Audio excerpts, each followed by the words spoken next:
Écrire pour penser ses blessures, utiliser la poésie comme exutoire et se réapproprier son histoire. Un reportage de Esther et Zoé. Clotilde Pratt est poétesse. Elle écrit pour sortir du silence et briser le tabou de l'inceste qu'elle a subi d'un oncle à 9 ans. Elle nous raconte comment l'écriture lui a permis de se réapproprier son histoire.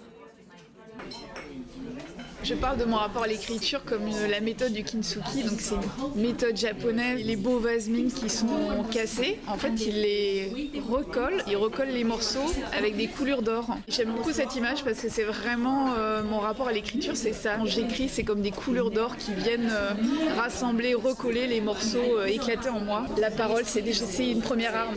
Ça rend la révolte un peu plus douce, plus tendre. Voilà. Emmitouflé dans toutes les voluptés de l'aurore, le temps d'une fraction de seconde, je retrouve la chambre de mon corps, mon âme d'enfant, innocence. Chez elle, il y a tous ces carnets qu'elle accumule depuis l'adolescence. Sa poésie est montée sur scène dans sa pièce de théâtre, Debout 30 ans après. J'ai été assez effarée de voir que malheureusement, beaucoup de personnes s'identifiaient, j'avais des retours de public. Ah, tes mots, ça fait du bien, voilà, et de sortir de cette solitude en fait, et de se rendre compte qu'à un moment donné, quand on parle de soi et de quelque chose de très intime, finalement, c'est universel. Et on est nombreuses à avoir vécu ça, donc il faut parler,